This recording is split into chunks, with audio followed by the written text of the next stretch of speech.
This protagonist is seriously awesome. Ever since she took down Chiwoo, she's been living the dream life with Chiwoo's company in her daily life. She no longer has to eat alone on the stairs, and when she transforms into an evil girl, she gets to bully the magical girls. She's just having the time of her life, but because she's been bullying the magical girls too frequently lately, her grades have plummeted, scoring only 28 on her exam. To prevent her daughter from falling further, the protagonist's mom warns her that if she doesn't pass the makeup exam, all her magical girl figurines will be taken away. Hearing this, the protagonist is utterly shocked. Magical girls are her life. How could she live without them? So, she decides to buckle down and study, putting a pause on bullying magical girls with Chiwoo. But Xiaohei, the little black mascot, won't let her off so easily, especially with Finmao's provocation. Xiaohei comes to her side, whispering devilish temptations. Are you really going to let that juicy magical girl go? Are you sure you're going back to your room to study? Under Xiaohei's interrogation, the protagonist feels a bit embarrassed because she hasn't been studying at all when in her room. Ever since Xiaohei opened a new world to her,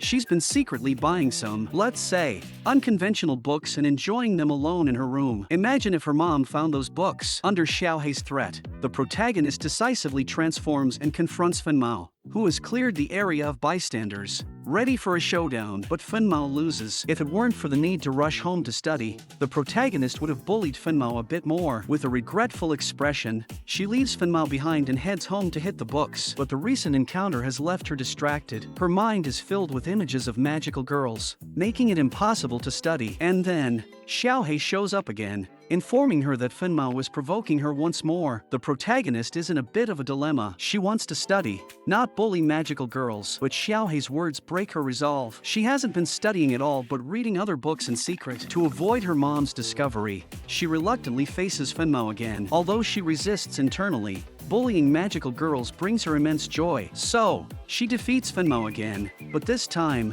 Finmao comes prepared. Still, Finmao ends up knocked out by the protagonist. After enjoying her victory over Finmao, she returns home to study hard. Finmao is rescued by Huanfa and others, who are curious about Finmao's choice of attire. Lanfa is excited, wondering if she's been bullied too. As the exam approaches, the protagonist is completely unprepared, having spent all her time bullying Finmao. Then Chiwoo comes along, the seemingly clueless cutie who's actually a study genius, scoring full marks in every subject. With Chiwoo's tutoring, the protagonist barely passes, keeping her magical girl figurines safe. Meanwhile, Huanfa is annoyed because the protagonist always leaves the fight halfway, which doesn't sit well with her. She buys some snacks and heads to school, planning to eat with her friends. Just as the protagonist is about to eat alone on the stairs, Finmao invites her to join them, surprising her. Just as she's about to accept, Chiwoo rushes over. Chiwoo's blunt words upset Huanfa, leading to a heated exchange. They nearly come to blows before the protagonist quickly takes Chiwoo away.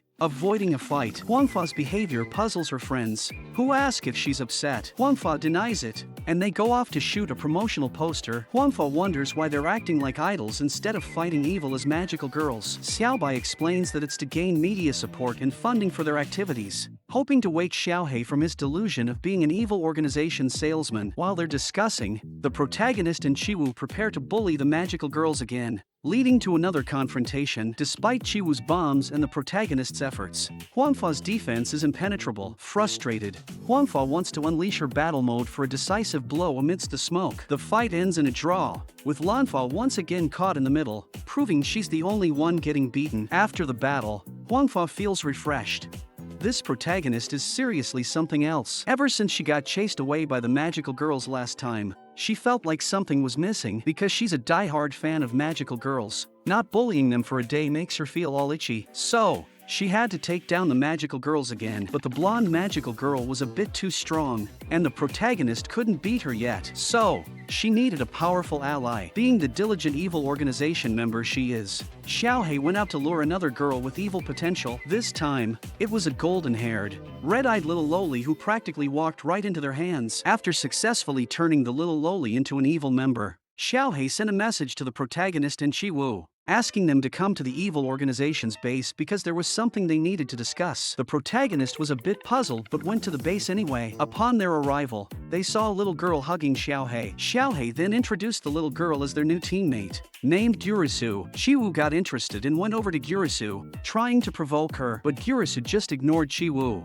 which kind of defeated her. Meanwhile, the protagonist was totally charmed by Gurusu's cute appearance. She couldn't believe Xiaohei was so considerate, knowing she was a bit of a weirdo and specifically luring a little girl to be her teammate. And Gurusu's transformation was super cute too. The protagonist was just over the moon. Chiwu got a bit jealous, but the protagonist, being a master of handling such situations, quickly soothed her. As long as they were cute girls, they were all her wings. After introducing Gurusu, Xiaohei planned to send the protagonist and Chiwu with Gurusu to bully the magical girls. Although the protagonist was a bit worried that Gurusu was too young for such things, Gurusu's abilities were incredibly powerful. The three little magical girls were no match for Gurusu. She first released a little doll outside on the street, and when the magical girls sensed the evil aura and found the doll, Pink Hair chased after it without a second thought, making Yellow Hair a bit speechless. Before she could stop her, it was too late, and all three ended up in a house. Once inside, the door shut behind them, confirming Yellow Hair's suspicion that it was a trap. Pink Hair felt a bit embarrassed for being so reckless, but it was too late because the little doll turned into a big one and attacked them, along with many other big dolls in the house. Blue Hair tried to cut the dolls with her weapon but couldn't break through their defense. The three were chased around,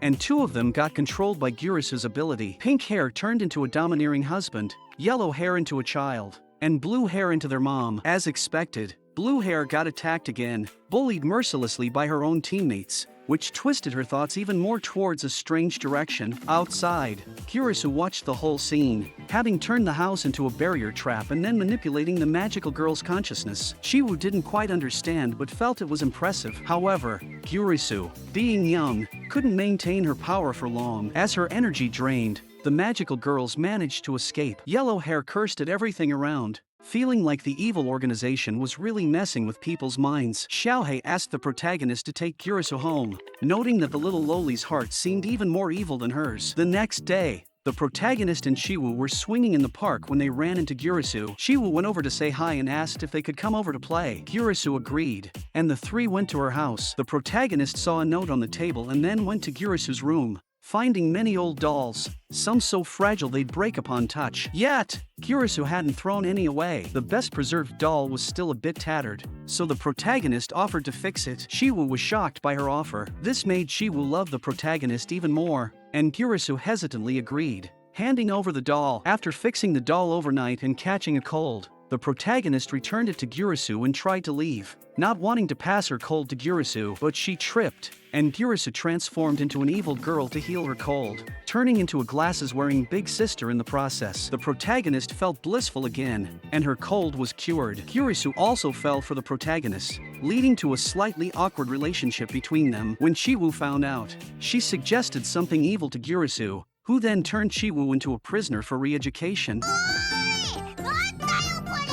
This magical girl really had it rough. She just wanted to be a nurturing, motherly figure, but instead, she ran into a scheming little loli. Next thing she knew, she went from a pretty young thing to a tiny baby. Ever since the protagonist captured a little loli member, their days have been filled with joy, pranking the magical girls whenever they felt like it. Life was just too good, and even Gurusu got corrupted by the duo. Taking a liking to bullying Pink Hair, Gurusu found herself in a park, sitting and quietly watching some kids play nearby, with Pink Hair among them. When Pink Hair noticed Gurusu, she got curious and approached her with a small toy, and they started playing together. As a little angel among the magical girls, Pink Hair's charm was off the charts. Her warm and gentle actions quickly won Gurusu over, and they played until it was time to part ways. After school, Pink Hair returned to the park and found Gurusu daydreaming on a bench. She approached Gurusu, and they played house with Gurusu holding a little doll and Pink Hair with a toy. Gurusu felt happy under Pink Hair's care, and they spent the whole afternoon together until dusk. Seeing Gurusu a bit down as they parted,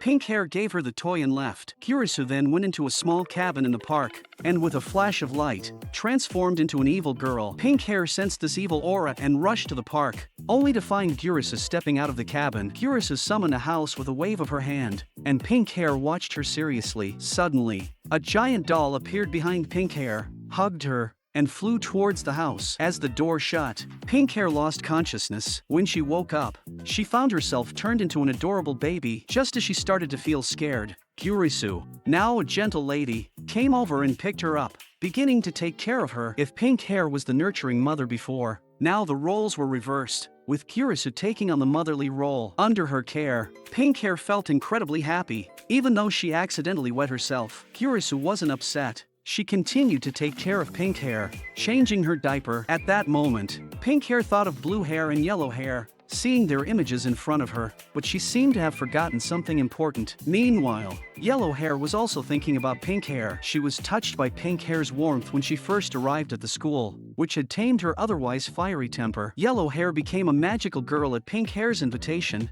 and when she and blue hair sensed evil energy, they hurried to the park. Pink hair's control was lifted, making Gurusu a bit bored. Just as Gurusu was about to leave through a portal, pink hair stopped her, realizing Gurusu didn't really want to harm her. She just wanted to play. So, pink hair transformed back into a baby, and Gurusu, with a wicked smile, took out a baby bottle. When Gurusu got tired, she canceled her powers, yawned, and prepared to leave, leaving pink hair utterly baffled. Blue hair and yellow hair arrived just in time to witness the scene.